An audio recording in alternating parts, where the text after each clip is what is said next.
बिस्मिल्लाहिर्रहमानिर्रहीम। अस्सलाम वालेकुम दोस्तों, उम्मीद करता हूँ कि आप तमाम दोस्त खैरियत से होंगे। दोस्तों, अगर आप पंजाब पुलिस को एज अ कांस्टेबल ज्वाइन करना चाहते हैं तो दोस्तों आपको पता होना चाहिए कि आपको कौन कौन से मराहिल से गुजरना पड़ेगा, कौन सा मरहला आपके लिए बहुत ज़्यादा इंपॉर्टेंट है जो आपकी सिलेक्शन में अहम किरदार अदा करता है। आपकी एजुकेशन कितनी होनी चाहिए, आपकी एज कितनी होनी चाहिए, हाइट चेस्ट किस तरह से मेजर की जाती है, इसका क्राइटेरिया क्या होता है, रनिंग कितनी होती है, ये तमाम तफसीलात लम्हा बलम्हा आपको वजाहत के साथ बयान की जाएंगी।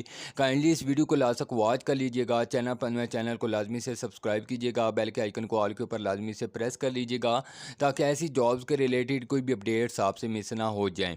तो दोस्तों, सबसे पहले आपको यहाँ पर जो इसके स्टेप्स हैं कि कौन कौन से स्टेप्स होते हैं, किन प्रोसेस से आपको गुजरना पड़ता है। सबसे पहले यहाँ पर आप देख सकते हैं, हम सिलेक्शन प्रोसीजर के ऊपर आते हैं। तो दोस्तों, यहाँ पर आपको ये सिलेक्शन प्रोसीजर बताए गए, ये प्रोसीजर हैं, ये मराहिल हैं, इन मराहिल से आपको गुजरना पड़ेगा। उसके बाद आप ज्वाइन कर सकते हैं पंजाब पुलिस को एज अ कांस्टेबल। तो दोस्तों, जब एडवर्टाइजमेंट आता है उसके बाद आपने इन जॉब्स के लिए एडवर्टाइजमेंट जो होता है उसके बाद आपने एप्लीकेशन विद डॉक्यूमेंट जो है वो सबमिट करवाना होती है।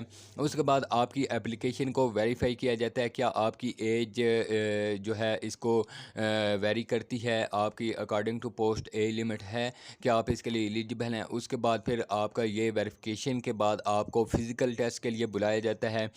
फ़िज़िकल टेस्ट के आगे इसका क्राइटेरिया आपको डिटेल में बताता हूँ। उसके बाद फ़िज़िकल टेस्ट जो पास कर जाते हैं उनके लिए रिटन टेस्ट की स्लिप्स जारी कर दी जाती हैं।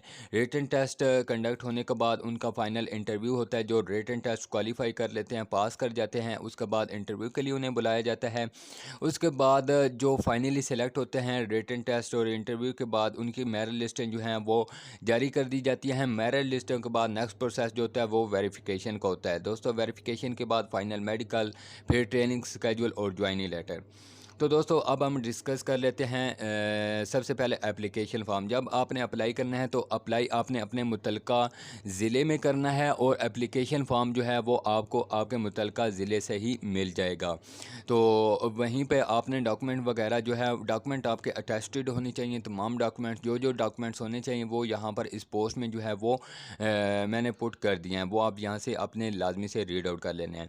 तो दोस्तों, इस तरह का एप्लीकेशन फॉर्म होगा जिसे आपने फ़िलअप करना है। फ़िलअप करने के बाद अपने तमाम डॉक्यूमेंट्स इसके साथ अटैच करने हैं। अटैच करके आपने वहाँ पर सबमिट करवा देने हैं। उसके बाद नेक्स्ट प्रोसेस होता है एप्लीकेशन वेरिफिकेशन। दोस्तों, आपकी जो एप्लीकेशन जो है जो आपने सबमिट करवाई होती है उसके ऊपर आपके मार्क्स जो हैं वो देखे जाते हैं, आपकी एज देखी जाती है, क्या इसकी age according to post match करती है।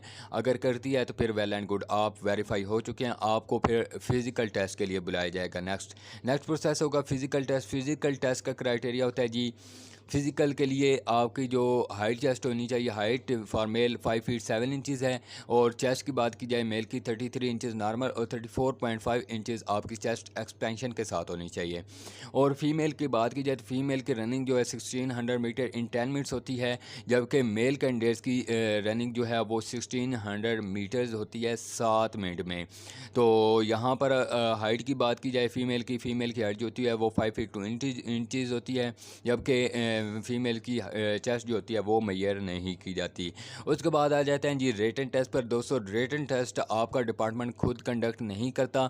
बाज़ सूरतों में डिपार्टमेंट खुद कंडक्ट कर सकता है, लेकिन ज़्यादातर ये इनका टेस्ट जो होता है वो कोई टेस्टिंग एजेंसी लेती है। जैसे कि लास्ट टाइम ये रिटन टेस्ट हुआ है, ये लाहौर एजुकेशन बोर्ड ने लिया। लाहौर एजुकेशन बोर्ड ने फ़र्स्ट टाइम है जो किसी जॉब पर्पज़ के लिए रिटन टेस्ट जो है वो एजुकेशन बोर्ड ले रहा है। तो दोस्तों, रिटन टेस्ट सिलेबस जो होता है वो इन पंजाब पुलिस का इन सब्जेक्ट्स में से लिया जाता है। इसके ऊपर आपको डिटेल में जब ये आपकी भर्ती शुरू होगी उस वक्त आपको गाइड कर दिया जाएगा।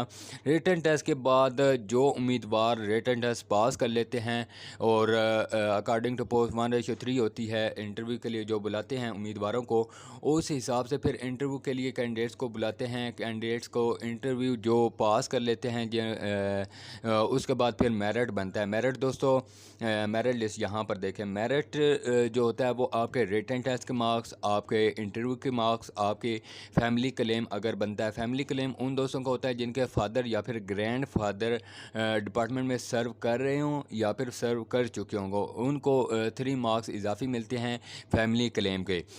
अगर आपका फैमिली क्लेम नहीं है तो फिर आपके रिटन टेस्ट के मार्क्स, आपके इंटरव्यू के मार्क्स, इनको कंबाइन करके आपको आपका मेरिट बनाया जाएगा और फिर आपको शॉर्ट लिस्ट कर दिया जाएगा। उसके बाद फाइनल मेरिट लिस्ट में अगर आपका नेम आ जाता है, उसके बाद आपकी होती है जी वेरिफिकेशन। वेरिफिकेशन में आपका रिकॉर्ड चेक किया जाता है कि आप किसी क्रिमिनल एक्टिविटी में मुलव्वस तो नहीं है या फिर आपके ऊपर कोई केस तो नहीं चल रहा। उसके बाद आपकी जो क्रिमिनल एक्टिविटी के बाद आपके डॉक्यूमेंट जो होते हैं उन्हें वेरीफाई किया जाता है, क्या आपने ये जेली डॉक्यूमेंट तो नहीं आपके हैं, और ये जो डॉक्यूमेंट आपकी वेरिफिकेशन होती है ये बाकायदा आपकी बोर्ड के थ्रू आपकी वेरिफिकेशन करवाई जाती है डॉक्यूमेंट्स की वेरिफिकेशन। बाकी क्रिमिनल रिकॉर्ड की जो वेरिफिकेशन होती है वो आपके मुतल्लिका थाना के थ्रू वेरिफिकेशन करवाई जाती है। उसके बाद आ जाता है जी फाइनल मेडिकल टेस्ट। दोस्तों फाइनल मेडिकल टेस्ट में मेन जो टेस्ट होते हैं वो होते हैं आई साइट चेक करते हैं, बोन्स चेक करते हैं, colour blindness, urine test, blood test, hepatitis A B C, AIDS, kidney वगैरह का अल्ट्रासाउंड वगैरह, ये जो मेजर टेस्ट होते हैं ये आपके फाइनल मेडिकल में शामिल होते हैं। दोस्तों उसके बाद लास्ट स्टेप जो होता है वो आपका ट्रेनिंग स्केजुअल बनते हैं। उसमें आपको जो है किसी ट्रेनिंग सेंटर में भेज दिया जाता है जहाँ पर आपने अपनी ट्रेनिंग करनी होती है। आपके नए लॉ का कोर्स वगैरह जो होता है वो आपको करवाया जाता है। आपकी ट्रेनिंग जो होती है वो 6 मंथ से लेकर 9 मंथ तक होती है। ये डिपार्टमेंट के ऊपर डिपेंड करता है कि वो आपकी ट्रेनिंग किस तरह से करवाते हैं, कितनी जल्दी करवाते हैं, कितना डिपार्टमेंट के पास टाइम है, उन्होंने कितनी मियाद में आपकी ट्रेनिंग कंप्लीट करनी है। तो ये तमाम तफसीलात हैं दोस्तों। ये तमाम चीज़ें जो हैं इनमें से मोस्ट इम्पोर्टेंट चीज़, हर स्टेप जो होता है ना वो इनमें से मोस्ट इम्पोर्टेंट होता है दोस्तों। ये तकरीबन जो 5-6 स्टेप्स हैं दोस्तों, अगर इनमें से कहीं भी आपका कोई भी यानी कि इशू निकलता है तो फिर आप खुद को रिजेक्ट समझ, मतलब कि अगर आपकी ए लिमिट कंप्लीट नहीं है तो फिर आपकी यहाँ पर एज ही जो है वो इसको वेरी नहीं करेगी, आपकी एप्लीकेशन रिजेक्ट कर दी जाएगी। उसके बाद आपका फ़िज़िकल टेस्ट अगर पास आप करेंगे, फ़िज़िकल टेस्ट में दोस्तों हाइट, चेस्ट, इसमें कुछ कंप्रोमाइज़ नहीं हो सकता, ठीक है। इसमें आप कुछ एक दफ़ा तो सिफारिश वगैरह करवा लेंगे, लेकिन जब फिर दोबारा आपका इंटरव्यू होगा उस वक्त दोबारा आपके जो है वो जो आपका इंटरव्यू पैनल होगा वो आपकी हाइट चेस्ट दोबारा से मेजर करेगा। उस वक्त अगर फिर कोई हैंकी पैंकी आपने करवाई होगी तो वहाँ पर आपको दोबारा से रिजेक्ट कर दिया जाएगा। दोस्तों फ़िज़िकल टेस्ट में कोई कंप्रोमाइज़ नहीं होता। उसके बाद रिटन टेस्ट आ जाता है दोस्तों। रिटन टेस्ट बहुत ज़्यादा इंपॉर्टेंट है। रिटन टेस्ट के मार्क्स अगर आपके अच्छे आ जाते हैं तो फिर आपकी सिलेक्शन ऐसा समझिए आप सिलेक्ट हैं। उसके बाद आ जाता है जी इंटरव्यू और रिटन टेस्ट। दोस्तों आपने अपने रिटन टेस्ट और इंटरव्यू इन दो चीज़ों को आपने कंफर्म करना है। इसकी आपने अभी से तैयारी कर देनी है ताकि जब आपकी भर्ती आ जाए उस वक्त आपको किसी किस्म की परेशानी का सामना ना करना पड़ेगा। उसके बाद वेरिफिकेशन, फाइनल मेडिकल टेस्ट, वो तो इजी हैं, वो कोई टेंशन नहीं है, लेकिन उसके लिए भी आपने प्रिपेयर करना है खुद को। तो दोस्तों ये है आज का हमारे इंफॉर्मेटिव वीडियो। मज़ीद अगर आपका इन जॉब के रिलेटेड कोई क्वेश्चन है वो आप कमेंट बॉक्स में पूछ सकते हैं, उसका आपको रिप्लाई दिया जाएगा। तो वीडियो को दोस्तों के साथ ज़्यादा से ज़्यादा शेयर कीजिएगा ताकि उनका भी फ़ायदा हो सके। मिलते हैं किसी न्यू जॉब अपडेट में, तब तक के लिए अल्लाह।